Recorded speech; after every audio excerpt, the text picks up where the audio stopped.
مفتی سلطان کے بیانات کے لیے مفتی سلطان آفیشل کو سبسکرائب کریں۔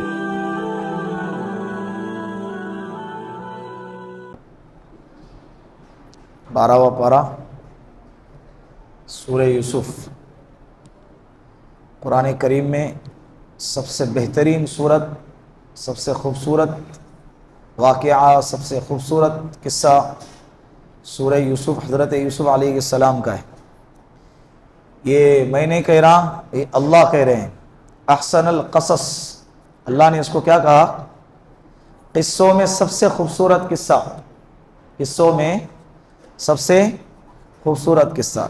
اس سال انشاءاللہ اس پر تفصیل سے گفتگو نہیں ہوں گی، اس لیے کہ حضرت یوسف علیہ السلام کا واقعہ گزشتہ 2 سال تفصیل سے آپ لوگوں کی خدمت میں آیا تھا، لیکن اس سال انشاءاللہ آج ہی کے دن میں اس کے نکات پر گفتگو ہوں گی۔ آپ صلی اللہ علیہ وسلم کی خدمت میں مشرکین مکہ آئے ٹیسٹنگ کرنے کے لیے، امتحان لینے کے لیے، اور آپ صلی اللہ علیہ وسلم سے سوال فرمایا۔ یہ سوال یہودیوں کی طرف سے آیا تھا۔ سوال کیا کہ محمد صلی اللہ علیہ وسلم، بنی اسرائیل کا کیا قصہ ہے؟ بنی اسرائیل کا مصر میں جانے کا کیا قصہ ہے؟ بنی اسرائیل پہلے مصر میں نہیں تھی نا، کنعان میں آباد تھی، پھر وہ مصر کیسے چلی گئی؟ کنعان سے ہجرت کر کے مصر جانے کا کیا واقعہ ہے؟ بنی اسرائیل کا مصر میں جانے کا قصہ پورے عرب میں کسی کو نہیں معلوم تھا، اس کا کوئی چرچا نہیں تھا، ان لوگوں کو دور دور تک اس کی خبر نہیں تھی، اور آپ صلی اللہ علیہ وسلم سے بھی کبھی اس سے پہلے اس واقعے کا تذکرہ کبھی سنا نہیں تھا۔ انہوں نے سوال کیا اس ارادے سے کہ سوال کریں گے تو آپ صلی اللہ علیہ وسلم ایک تو جواب نہیں دے پائیں گے، یا تو جواب دیں گے تو یہودیوں سے پوچھ کر جواب دیں گے، انہیں ایسا لگا۔ آپ صلی اللہ علیہ وسلم پر سورہ یوسف نازل ہو گئی تفصیل سے، اور اتنے ڈیٹیل میں کہ یہود و نصارہ بھی نہیں جانتے تھے، اتنے ڈیٹیل میں آپ صلی اللہ علیہ وسلم پر سورہ یوسف اور حضرت یوسف علیہ السلام کا قصہ نازل ہوا کہ یہودی بھی حیران ہو گئے، لیکن جس کے مقدر میں ہدایت تھی وہ مسلمان ہو گئے، جس کے مقدر میں ہدایت نہیں تھی وہ چاند کے ٹکڑے دیکھ کر بھی مسلمان نہیں تھے۔ ہدایت اللہ کے ہاتھ میں، اس کے ہاتھ میں۔ کفرستان میں ہم رہ رہے ہیں، چاروں طرف سے شرک و بت پرستی کا دورہ ہے، ایسے دور میں اللہ نے ہم کو ہدایت عطا فرمائی، اس پر کروڑوں اللہ کا شکر ادا کرنا چاہیے، اور خصوصاً نوجوانوں سے کہہ رہا ہوں کہ اس ملک کے اندر بڑے ہوش اور سمجھداری کے ساتھ جینے کی ضرورت ہے۔ آج کے زمانے میں چاروں طرف سے مسلمانوں پر یلغار ہو رہی ہے، باطل طاقتوں کی، مسلمانوں کو پھنسانے کی سازش کی جا رہی ہے، جھوٹے الزامات لگا کر ان کو جیلوں میں ٹھوسا جا رہا ہے۔ مسلمانوں کو آج کے زمانے میں جوش کے بجائے ہوش سے کام لینا چاہیے، قانون کا سہارا لے کر قانون کے دائرے میں رہتے ہوئے اپنی لڑائی لڑنی چاہیے، اور اپنے ہوش پر باقی رہنا چاہیے۔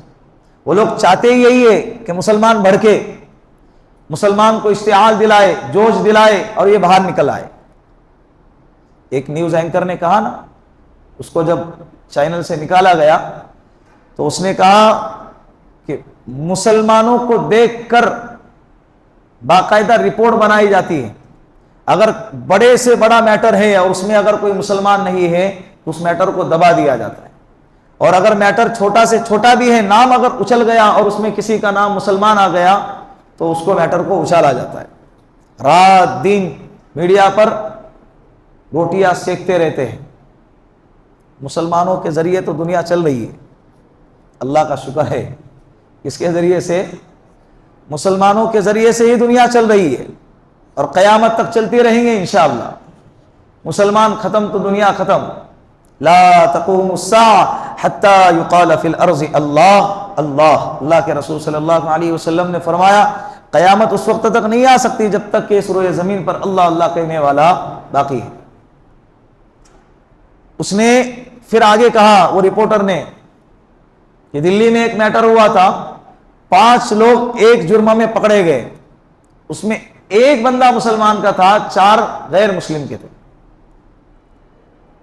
تو ان کا جو مین رہتا ہے اس نے آ کر کہا کہ مسلمان ہے نا وہی مکھیہ آروپی ہوگا, وہی مین ان سب کا لیڈر ہوگا. تو اس سے کہا گیا کہ وہ مکھیہ آروپی نہیں ہے, دوسرے مکھیہ آروپی ہے, وہ تو ان کے ساتھ میں تھا. کہا کہ نہیں مسلمان آیا ہے نا, اس کو مکھیہ آروپی کے طور پر TRP حاصل کرنے کے لیے میڈیا کے اندر صبح شام اس کے نیوز چلاؤ کہ یہ اتنا بڑا جرم کیا گیا, اور ان لوگ کا گروپ کا جو سردار تھا, مین تھا, وہ کون تھا؟ مسلمان. یہ ابھی حال ہفتے 1.5 ہفتے کے اندر یہ زیادہ انٹرویو وائرل ہو رہا ہے. تو مسلمانوں سے کہہ رہا ہوں کہ ایسے معاملات میں اپنے آپ کو دور رکھے جس معاملات سے مسلمانوں کا وقار مجروح ہوتا ہو, عزت مجروح ہوتی ہو. ہوش مندی کے ناخن چبائے, مسجدوں کو آباد کرے, قرآن کریم کی طرف آئے. یہ قرآن ہی ایسی کتاب ہے جو ہم کو قیامت تک عزت دلائیں گی انشاءاللہ. مسئلہ ہمارا یہ ہے کہ ہم نے قرآن کریم کو چھوڑ دیا ہے. مسئلہ ہمارا یہ ہے کہ ہم نے قرآن کریم کو بھلا دیا ہے. جانتے نہیں ہے, سمجھتے نہیں ہے, پڑھنا نہیں ہے, دیکھ کے بھی پڑھنا نہیں ہے, سمجھنا. حالانکہ پہلے زمانے میں اتنے وسائل نہیں ہوتے تھے جتنے آج کے زمانے میں.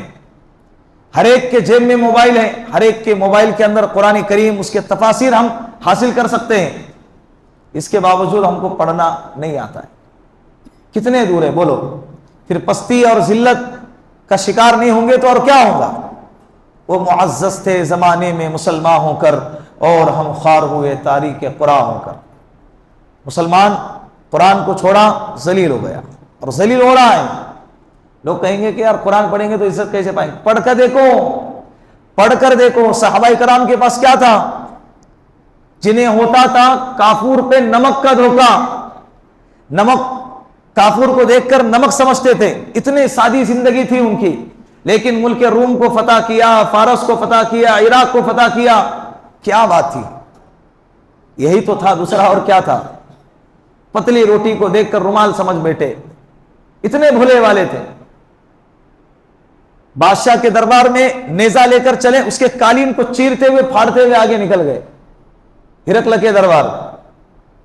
اتنی سادہ زندگی تھی, لیکن کسی بادشاہ سے کبھی ڈرے نہیں, کسی طاقت سے اللہ کے علاوہ کی کسی طاقت سے کبھی مرغوب نہیں ہوئے. تو یہی قرآن ہے. کیا ہے؟ یہی قرآن. سورہ یوسف کے اندر اللہ رب العزت نے حضرت یوسف علیہ السلام کا تفصیل سے واقعہ بیان فرمایا. اتنی حکمتیں, اتنے نکات ہیں ہمارے لیے اس میں. اور آپ صلی اللہ علیہ وسلم پر خاص طور پر تفصیل سے یہ واقعہ نازل فرمانے کا ایک مقصد یہ بھی تھا کہ جس طرح سے یوسف علیہ السلام کے بھائیوں نے حضرت یوسف علیہ السلام کو ستایا, پریشان کیا, اسی طرح او مکہ والو تم بھی اپنے بھائی محمد صلی اللہ علیہ وسلم کو پریشان کر رہے ہو. خواب دیکھا تو ابا نے کہا بیٹا یہ خواب اپنے بھائیوں کو بیان نہ کرنا. اس سے ایک چیز سمجھ میں آ رہی ہے, مجھے امید ہے اس مجمع میں جتنے لوگ بیٹھے ہیں یہ سورہ یوسف, قصہ یوسف علیہ السلام کو جانتے ہوں گے. میں شارٹ میں اس کے چیزوں کو آگے بڑھاتا ہوں. حضرت یعقوب باپ نے اپنے بیٹے کو مشورہ دیا. باپ کو وقتاً فوقتاً اپنے بیٹے کی رہبری کرتے رہنا چاہیے, اور اولاد کو چاہیے کہ بولی بھی بات مان لینی چاہیے. اور کوئی ترقی کی بات ہے, کوئی عظمت کی بات ہے, کوئی خوشی کی بات ہے, تو انسان کو چاہیے کہ ہر ایک کے سامنے ڈھنڈورا پیٹتے نہیں رہنا چاہیے. آپ صلی اللہ علیہ وسلم نے فرمایا نا کہ اگر آپ اپنے کام کو کامیابی تک پہنچانا چاہتے ہیں تو راز میں رکھ کے اللہ سے مدد حاصل کرو. کس میں رکھیں؟ راز میں. بعض لوگوں کو ہر چیز کھول کے بیان کرنے کی عادت ہوتی ہے, پھر وہ چیزیں منزل تک اور کامیابی تک نہیں پہنچتی. اسی لیے چیزوں کو چھپانے کی, راز میں رکھنے کی عادت ڈالو. ایک. دوسرا, بھائیوں کی طرف سے حسد ہوا جب سنا کہ اتنا اونچا عظیم خواب دیکھا ہے کہ انی رأیت احد عشر کوکبا والشمس والقمر رأیتہم لی ساجدین، کہ 11 ستارے، ایک چاند اور ایک سورج سجدہ کر رہے ہیں. معمولی خواب نہیں ہے، لیکن اس خواب کی تعبیر پوری ہو گئی 40 سال کے بعد. کتنے سال کے بعد؟ 40 سال کے بعد. اس سے ایک چیز اور سمجھ میں آ گئی کہ آج خواب دیکھے تو کل فوراً پورا ہو جائے ضروری نہیں ہے. آج خواب دیکھے کہ فوراً کل مالدار بن جائے ضروری نہیں ہے. خواب کے پورا ہونے میں کتنے سال لگ رہے ہیں؟ 40 سال لگ رہے ہیں. خواب کبھی بھی پورا ہو سکتا ہے. خواب 3 طرح کے ہوتے ہیں، ایک مبشرات المؤمنین، ایک تخویف شیطان، ایک حدیث النفس. ایمان والوں کو خواب کے ذریعے سے بشارت دی جاتی ہے، سنائی جاتی ہے، اور شیطان خوابوں کے ذریعے سے لوگوں کو ڈراتا ہے. اور تیسرا حدیث النفس، دن بھر جو خیالات انسان کے ذہنوں میں چلتے ہیں وہ خوابوں کے اندر آ جاتے ہیں، اس کی کوئی حقیقت نہیں. تو خواب کا تذکرہ بھی، اس سے ایک اور چیز سمجھ میں آ گئی کہ خواب کا تذکرہ بھی ہر ایرے گہرے کے سامنے بیان نہیں کرنا چاہیے. اللہ کے رسول صلی اللہ علیہ وسلم نے فرمایا لا تحدث رؤیاک الا حبیبا او لبیبا، حبیب اور لبیب کے علاوہ خواب کبھی کسی کے سامنے بیان نہیں کرنا چاہیے. حبیب کہتے ہیں اپنے چاہنے والا دوست، کہ خواب بیان کریں گا تو مذاق نہیں اڑائیں گا. تو جا رہا جنت میں، تو بنگلے میں پھر رہا، تو پلین میں پھر رہا، مذاق اڑا رہے. تو ایسوں کے سامنے کبھی خواب بیان، اس لیے کہ الرؤیا معلقۃ، خواب لٹکی ہوئی تلوار کی طرح ہوتی ہے. سامنے والے نے بول دیا وہ آدھا پورا ہو جائے، اس کی تعبیر مکمل ہو جائے. دوسرا ہے لبیب، جو جانتا ہے، الباب، خواب کی تعبیر جو جانتا ہے اسی کے سامنے خواب بیان کرنا چاہیے. تو حضرت یوسف علیہ السلام کے قصے سے پتا چلا، بھائیوں نے ان کو پھر کنویں میں ڈالا. لمبا تفصیلی قصہ ہے. بھائیوں کے ذریعے سے، رشتہ داروں کے ذریعے سے بھی آپ کو تکلیف کا سامنا کرنا پڑتا ہے. حضرت یوسف علیہ السلام نے صبر کر کے بتلایا، انتقامی کاروائی نہیں کی، بد دعا نہیں کی، بدلہ نہیں لیا. اپنے ہی گراتے ہیں نشے من پہ بجلیاں، ہے نا وہ شاعر کا شعر، اپنے ہی گراتے ہیں نشے من پہ بجلیاں. نشے من جھوپڑی ہے، جب بجلی گرتی ہے تو گرانے والے کون ہوتے ہیں؟ اپنے دل کے پھپولے جل اٹھے سینے کے داغ سے، گھر کو آگ لگی گھر کے چراغ سے. صبر کرنے کا. آپ صلی اللہ علیہ وسلم کو مکہ المکرمہ میں ستانے والے کون؟ صفا پہاڑی کے پاس پتھر اٹھا کے مارنے والا سب سے پہلے ابو لہب. کون ہے؟ چچا ہے. صبر کرنا، سہ جاؤ، قطع تعلق نہ کرو، بات چیت بند نہ کرو، دشمنی نہ کرو، نفرت نہ کرو، بد دعا نہ کرو. حضرت یوسف علیہ السلام سہ گئے. سہنے پر اللہ کیا دیتے ہیں دیکھیں. کنویں سے باہر اردن سے ایک قافلہ آ رہا تھا، پیاس لگی تھی، کنویں میں ڈول ڈالی، کھینچا تو حضرت یوسف علیہ السلام باہر نکلے. تو جب باہر نکلے تو دیکھا تو کہنے لگے کہ یہ تو کوئی فرشتہ معلوم ہوتا ہے، یہ انسان نہیں. چاند آسمان سے نکلتا ہے، یہ چاند کہاں سے نکلا؟ کنویں سے نکلا. بھائیوں کو پتا چلا تو آئے، کہا کہ یہ ہمارا بھگوڑا غلام ہے، ہم اس کو بیچنا چاہتے. بیچ دیا. حالانکہ حضرت یوسف علیہ السلام کہہ سکتے تھے اپنے بھائیوں کی عزت بچا لی. وہ قافلے والوں نے حضرت یوسف علیہ السلام کو مصر میں لے جا کر بیچا.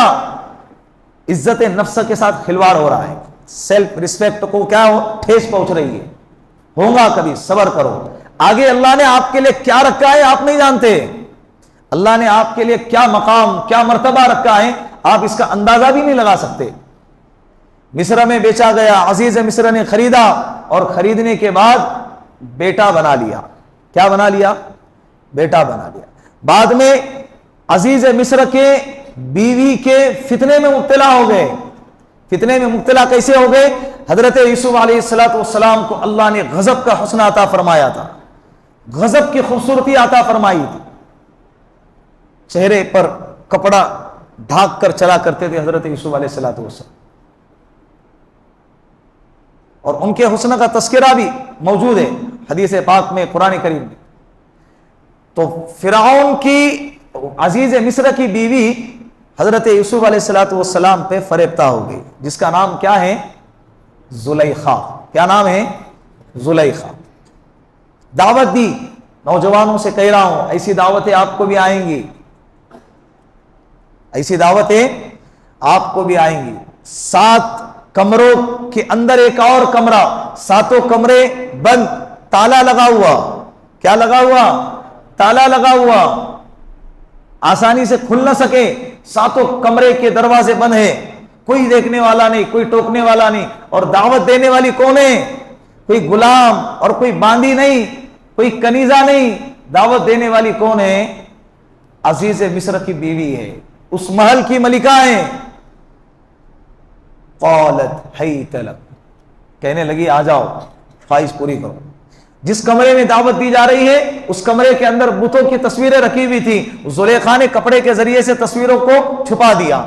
حضرت یوسف علیہ السلام نے پوچھا کہ یہ کیا کر رہے ہو؟ کہا کہ یہ ہمارے معبود ہے, اس سے ہمیں ڈر لگتا ہے, شرم حیا آتی ہے. حضرت یوسف علیہ السلام نے فرمایا جس معبود کو تم نے بنایا ہے, جو معبود نہ نقصان اور نفع کا مالک ہے, اس سے تم کو حیا آتی ہے, تو میرا مالک تو ہر چیز کا جاننے والا ہے, ہر چیز پر قادر ہے, مجھے اس سے کتنی حیا کرنی چاہیے, میں تمہاری خواہش پوری نہیں کر سکتا. وہ کہنے لگی میں ملکہ ہوں, تم غلام ہیں, تمہیں میری ہر بات ماننے پر تم مامور ہو, ضروری ہے تمہارے لیے کہ تم میری ہر بات مانو. انہوں نے کہا کہ وہی بات مانوں گا جو میرے اللہ کے حکم کے خلاف نہ ہو, جو اللہ کے حکم کے خلاف نہ. ایسے تقاضے, ایسے معاملات تمہارے ساتھ میں آئیں گے. یہ قصہ جو آج 4000 سال کے بعد جو بیان کیا جا رہا ہے نا, یہ پاک دامنی کی وجہ سے بیان کیا جا رہا ہے. وَلَقَدْ هَمَّتْ بِهِ وَهَمَّ بِهَا, آپ کہیں گے کہ یوسف علیہ السلام نبی تھے, اس کے لیے وہ بچ گئے, ہم تو کیا کریں, ہم تو انسان ہیں. قرآن مفسرین کہتے ہیں وَلَقَدْ هَمَّتْ بِهِ وَهَمَّ بِهَا, ہلکا سا خیال حضرت یوسف علیہ السلام کے دل سے چھو کے نکل گیا. اور یہ چھو کے نکلنا بھی یہ فطری بشری تقاضا تھا, کیونکہ کوئی تقاضا ہی دل میں نہ آ جائے اور پھر اگر گناہ سے بچ جائے, یہ کیسا کمال رہا. ایک نابینا آدمی, اندھا آدمی ہے, اور وہ اگر کہیں کہ میں الحمدللہ جب سے پیدا ہوا میں نے بدنظری کبھی کی نہیں اور آج تک کسی غیر محرم کو دیکھا نہیں. ارے تو دیکھ ہی نہیں سکتا بھائی, تو دیکھ ہی نہیں سکتا, تجھ میں وہ استطاعت ہی نہیں ہے, تو تجھ میں کمال کیسا؟ تو خیال آ جائے پھر بچ جائے, یہ کمال کی بات ہے. یہ کیا ہے؟ حضرت یوسف علیہ السلام نے دیکھا کمرے بند, میں اب پھنس گیا. سب سے پہلے کس کو پکارا؟ قال معاذ اللہ انه ربی احسن مثواي انه لا يفلح الظالمون. سب سے پہلا جملہ نکلا, میں تو اللہ کی پناہ چاہتا ہوں. جو بندہ یہ والے اسٹیپ میں اللہ کو یاد کرتا ہے نا, اللہ اس کو کبھی تنہا نہیں چھوڑتے. پھر اللہ نے دیکھو کیسے مدد فرمائی, کہا قال معاذ اللہ انه ربی احسن مثواي, میرے رب کے پاس بہترین ٹھکانہ ہے, میں تو اللہ کی پناہ مانگتا ہوں. اور بعض مفسرین کہتے ہیں حضرت یعقوب علیہ السلام کی تصویر حضرت یوسف علیہ السلام کو دکھائی گئی اس انداز سے کہ انگلی دانتوں میں چبا رہے تھے, اس طرح سے تعجب کے مارے, ارے کیا کر رہے ہو, کس حالت میں. اللہ رب العزت نے ان کو بچا لیا. پلٹے ہیں دروازوں کی طرف, حالانکہ پتا تھا دروازے بند ہیں, تالے لگے ہوئے ہیں, لیکن اللہ کی مدد پر توکل بھروسہ کرتے ہوئے نکلے. میں مجبور تھا, میں نکل نہیں سکتا تھا, تو کیا کرے, میں پھسل گیا. میں کیا ہو گیا؟ پھسل گیا. آخری حد تک کوشش کرو, آخری حد تک کیا کرو, کوشش کرو. حضرت یوسف علیہ السلام جیسے ہی نکلے, اللہ کی قدرت کار فرما ہو گئی. سارے تالے کھلتے گئے, دروازے کھلتے گئے, یوسف علیہ السلام بھاگتے گئے اور 7 کمرے پار ہو گئے. 7واں کمرہ تھا, آخری کمرہ تھا. زلیخا پیچھے بھاگ رہی ہے حضرت یوسف علیہ السلام کو پکڑنے کے لیے. حضرت یوسف علیہ السلام بھاگ رہے اپنے آپ کو بچانے کے لیے. جیسے ہی دروازے پر پہنچے, آخری دروازے پہ, پیچھے سے کرتا کھینچا اور کرتا پھڑ گیا. دروازہ جیسے ہی کھولا, الفیا سیدہا لدى الباب, سردار زلیخا کا شوہر سامنے کھڑا ہے, آنکھیں پھٹی کے پھٹی. وہ بھی دیکھ رہا ہے یہ کیا ہو گیا. یوسف علیہ السلام اور زلیخا پیچھے, بند کمرہ, وہ اسپیشل کمرہ تھا, 7 کمروں کے بعد ایک اسپیشل کمرہ تھا, اس راستے سے آ رہے ہیں. یہ کیا ہو گیا؟ حیران ہو گئے. ابھی عورت کا مکر دیکھیں, حالات کو بھاپ لیا, فوراً آنکھ سے آنسو, مگرمچھ کے آنسو بہانے لگی اور بہا کر اپنے شوہر کے سامنے کہنے لگی کہ اس شخص کی کیا سزا ہوگی جو تمہارے بیوی پر ہاتھ ڈالے, اس کی سزا تو یہی ہوگی کہ اس کو کیا کرو, قید خانے میں ڈال دو. ابھی بھی قتل کرنے کا نہیں, کیونکہ قید خانے میں دل میں کہیں نہ کہیں چور چھپا ہوا تھا. قید خانے میں ڈالیں گے تو ابھی نہیں تو بعد میں تبھی خواہش پوری ہو سکتی ہے. قرآن نے کہا ہے تو ایسے حالات میں حضرت یوسف علیہ السلام نے فرمایا میری کوئی غلطی نہیں ہے, میرے پاس بس کوئی گواہ نہیں, کوئی ثبوت نہیں ہے, لیکن میں نے کوئی جرم کیا نہیں ہے. تو اللہ رب العزت کی مدد, پہلی مدد آئی, دروازے کھلتے گئے, گناہ سے بچا لیا. اب الزام لگا تو اس سے چھٹکارے کے لیے اللہ نے ایسا واقعہ رونما فرمایا کہ جہاں اس زمانے کے لوگ تصور بھی نہیں کر سکتے تھے کہ بچہ, دودھ پیتا بچہ, کبھی بات کرتے ہوئے سنا ہے, دودھ پیتا بچہ کہنے لگا کہ ان کان قمیصہ قد من قبل فصدقت وهو من الكاذبین وان کان قمیصہ قد من دبر فكذبت وهو من الصادقین. دیکھو یوسف علیہ السلام کا دلیل بھی کیا دی, اور حالانکہ وہ خود وہاں موجود نہیں ہے بچہ, اور دلیل ایسی دی کہ کوئی جھٹلا بھی نہیں سکتا, اور بچہ کوئی ایرے گہرے گھرانے کا نہیں, اسی زلیخا کے رشتہ دار کا بچہ تھا, تو گواہی زلیخا کے خلاف ہو گئی, اور دینے والا بھی اسی کے رشتہ دار کا تھا. جب دیکھا, گواہی دیا کہ آگے سے کرتا پھٹا ہے, تو سمجھ جاؤ یوسف علیہ السلام جھوٹے ہیں اور زلیخا سچی ہے, اور اگر کرتا پیچھے سے پھٹا ہے تو سمجھ جاؤ کہ زلیخا جھوٹی ہے اور یوسف علیہ السلام سچے. فلما رأى قمیصہ قد من دبر, جب کرتے کو دیکھا گیا تو کہاں سے پھٹا تھا, پیچھے سے پھٹا. قال انہ من کیدکن ان کیدکن عظیم. قرآن کہتا ہے عورتوں کا مکر شیطان کے مکر سے زیادہ خطرناک ہے. اچھے اچھے عقل مندوں کے عقل کو جھکانے والی اگر کوئی طاقت اور فتنہ ہے تو وہ کون ہے, عورت. اسی لیے لا حول ولا قوت الا باللہ دن میں 100 مرتبہ پڑھنا چاہیے, نوجوانوں خاص طور پہ. اللہ انشاءاللہ فتنوں سے آپ کی حفاظت کریں گے. اللہ کیا کریں گے.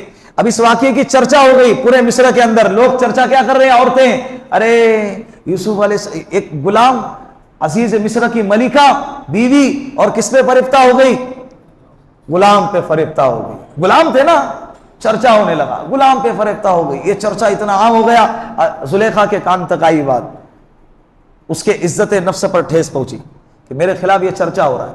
یہ وزیروں کی بیویاں آپس میں چرچا کر رہی ہے. ساری عورتوں کو دعوت دی, دسترخوان سجایا گیا, اور دسترخوان پر فروٹ رکھے گئے, ہر ایک کے اسپیشل چاقو سب کے سامنے رکھے گئے, اور پلاننگ ایسی زبردست بنائی. یوسف علیہ السلام کو ایک کمرے میں رکھا, اور کمرے میں رکھ کے خادمہ سے کہا جب میں اشارہ کروں اس وقت کمرے کا دروازہ کھول دینا, یوسف علیہ السلام باہر آئیں گے.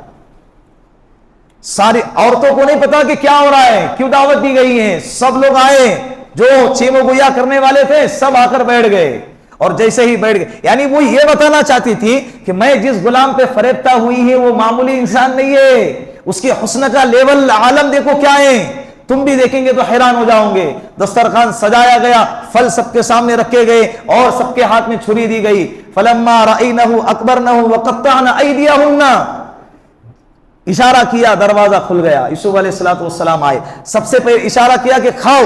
جیسے پھل لیا, چھری لی ہاتھ میں, اور جیسے ہی کاٹنے لینے لگے, دروازے کو کھولا. یوسف علیہ السلام نے اندر انٹری کی.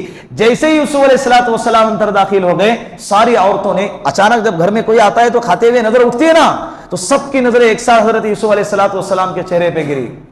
تو چھری سے پھلوں کو کاٹنے کے بجائے کیا کاٹا, قطعنا ایدیہن, اپنے ہاتھوں کو کاٹ دیا. کہنے لگی قلنا حاش للہ ما ھذا بشرا ان ھذا الا ملک کریم, یہ کوئی انسان نہیں, یہ تو فرشتہ معلوم ہوتا ہے. اتنا خوبصورت انسان. جب یہ منظر یوسف علیہ السلام نے دیکھا نا, گناہ سے بچنے والا انسان کیسے بھی گناہ سے بچ جاتا ہے. اللہ سے کیا دعا فرمائی, اے اللہ, فتنے کو بھاگ گئے, اللہ سے دعا کی, اے اللہ یہ جو جس چیز کی طرف دعوت دے رہے ہیں نا, مجھے اس سے بہتر جیل اور قید خانہ اچھا لگتا ہے, مجھے جیل میں ڈال دیجیے, قید خانے میں مجھے ڈال دیجیے. دعا اتنی اخلاص اور سچی تھی کہ حضرت یوسف علیہ السلام کو جیل میں جانا پڑا. حضرت امی عائشہ صدیقہ رضی اللہ عنہا فرماتی ہے, لواحی زلیخا لو رأینا جبینہ لأثرنا بالقطع القلوب علی الید. زلیخا کی سہیلیوں نے یوسف علیہ السلام کے حسن کو دیکھا تو اپنے ہاتھوں کو کاٹ دیا. اے کاش میرے نبی کو دیکھ لیتی تو گردنیں کاٹ دیتی. کیا کاٹ دیتی, گردنیں کاٹ دیتی. حضرت یوسف علیہ السلام جیل میں گئے. اس سے ایک اور چیز سمجھ میں آ گئی نوجوانوں, حالات ایسے آ جائیں اللہ کی طرف متوجہ ہو جاؤ, اللہ سے پناہ مانگو اور اس سے بچنے کی کوشش کرو, اللہ راستے کھولے گا. ایک دوسرا ایک اور چیز سمجھ میں آ گئی کہ بغیر کسی جرم کے, بغیر کسی قصور کے بھی انسان جیل خانے میں جا سکتا ہے. کئی مثالیں آپ کو اس کی ملیں گی. حضرت امام احمد بن حنبل رحمۃ اللہ علیہ, امام ابو حنیفہ رحمۃ اللہ علیہ, یہ قید خانے کی زندگی گزاری ہے. حضرت امام ابو حنیفہ رحمۃ اللہ علیہ کا انتقال بھی زہر دے کے قید خانے میں ہوا ہے اور ان کا جنازہ اسی قید خانے سے باہر نکلا ہے. مولانا کلیم صدیقی صاحب دامت برکاتہم العالیہ, کتنے ہمارے علماء کرام, مفتی عبد القیوم صاحب احمد آباد کے, انہوں نے ایک کتاب لکھی ہے 11 سال سلاخوں کے پیچھے, اس پر بیان لگا دیا ہے. 11 سال سلاخوں کے پیچھے رہ کر انہوں نے کیا کیا حالات کا سامنا کیا ہے, ایک ایک چیز ڈیٹیل کے اندر اس کے اندر بیان کی گئی. بغیر کسی جرم کے اکشردھام معاملے کے اندر ان کو جیل کے اندر ڈالا گیا. تو ایسا ضروری نہیں کہ جو جیل میں چلا گیا تو یہ بندہ کیا ہے, بولو, قصوروار ہے اور مجرم ہے.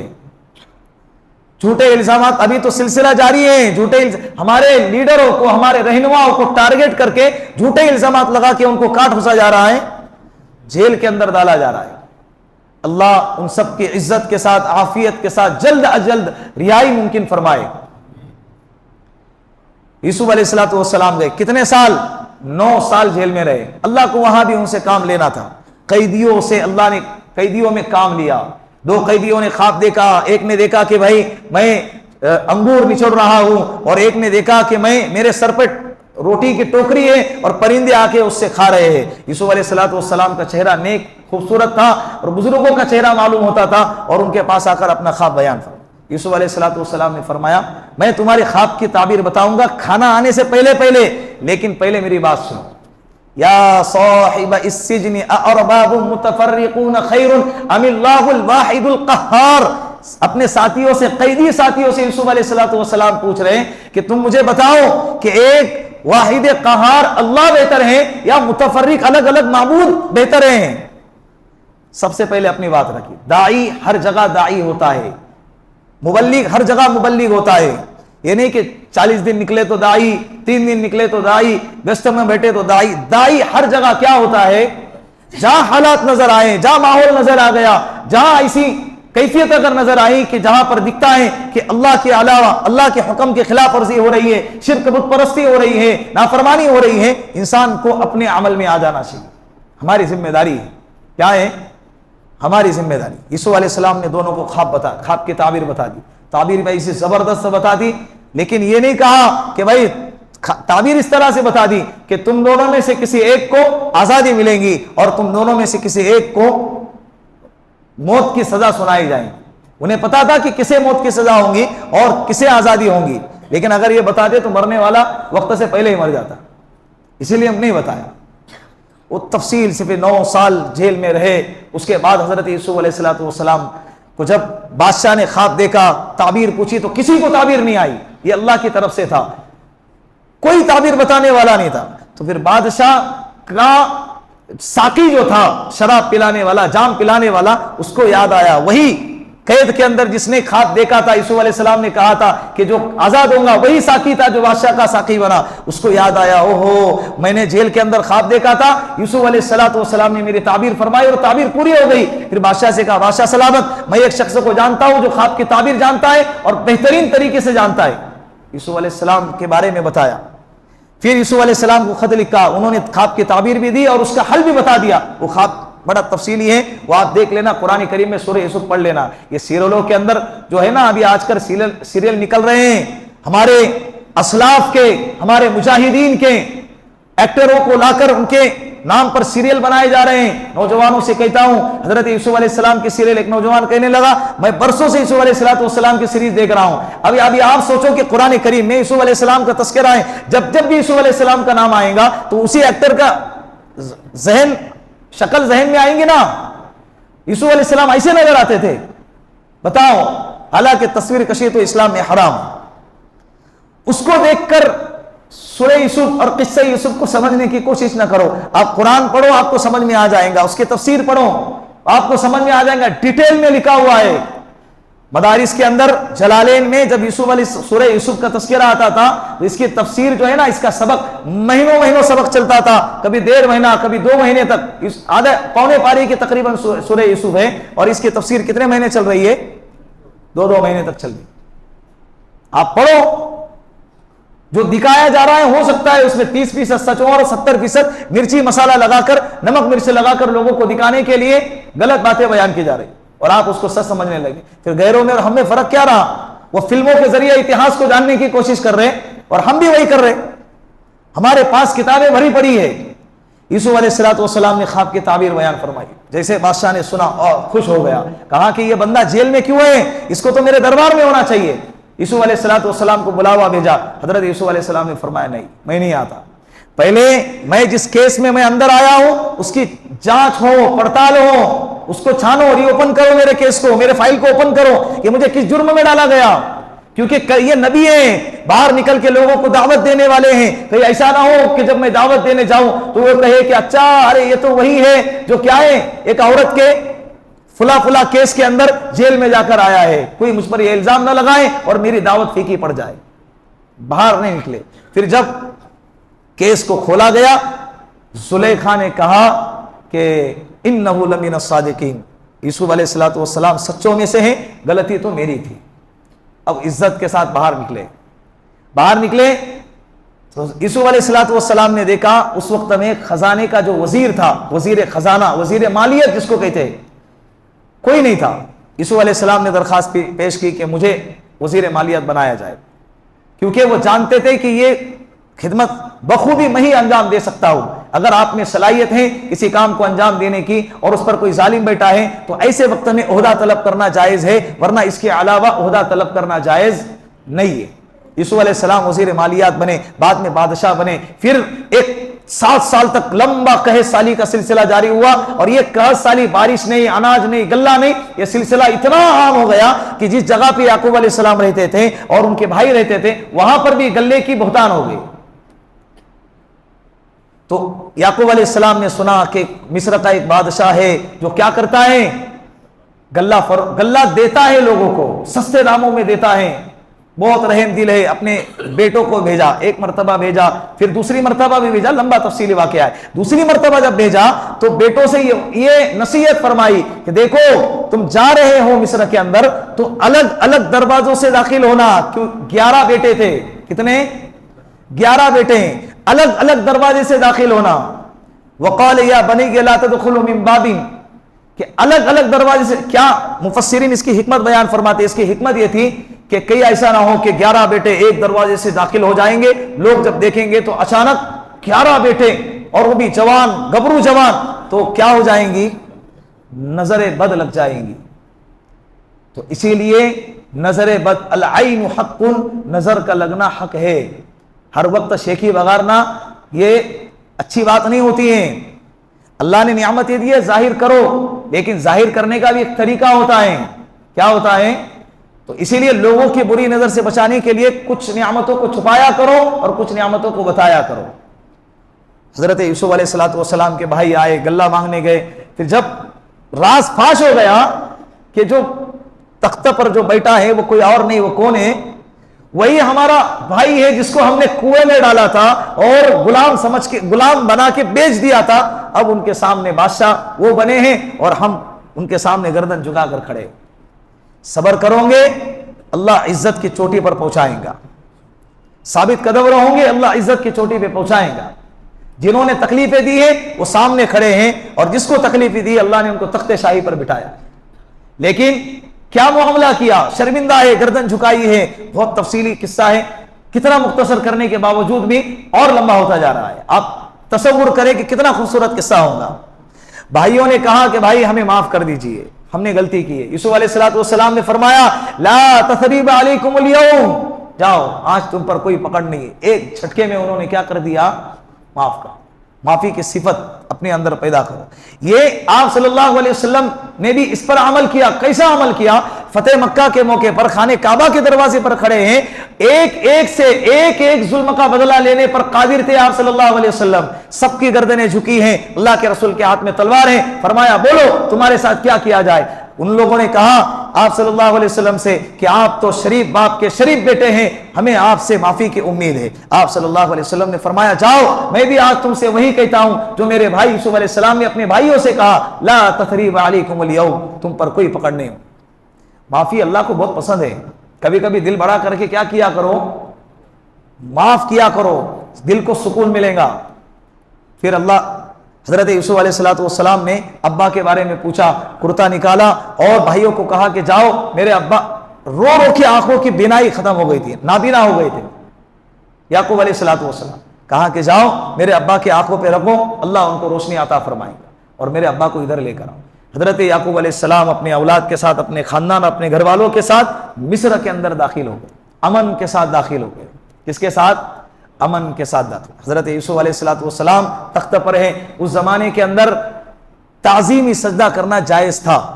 امت محمدیہ میں، شریعت محمدیہ میں تعظیمی سجدہ بھی اللہ کے علاوہ کسی اور کو تعظیمی ہو یا عبادت والا سجدہ ہو جائز نہیں ہے۔ اس زمانے میں تھا، 11 بھائیوں نے، 10 بھائی ایک ماں سے تھے، 2 بھائی ایک ماں سے تھے، ایک یوسف علیہ السلام اور ایک حضرت بنیامین۔ تو یہ 11 بھائی یوسف علیہ السلام کو چھوڑ کر 11 بھائی حضرت یعقوب علیہ السلام اور ان کی اہلیہ، یہ 12 لوگ ہو گئے، 13 لوگ ہو گئے۔ تو جو خواب دیکھا تھا نا، انی رأیت 11 کوکبا، 11 ستارے، ایک چاند اور ایک سورج مجھے سجدہ کر رہے، تو ان لوگوں نے جب سجدہ کیا، یوسف علیہ السلام نے فرمایا ابا یہ وہ خواب کی تعبیر ہے جو میں نے دیکھی تھی، جو کیا ہو گئی؟ پوری ہو گئی۔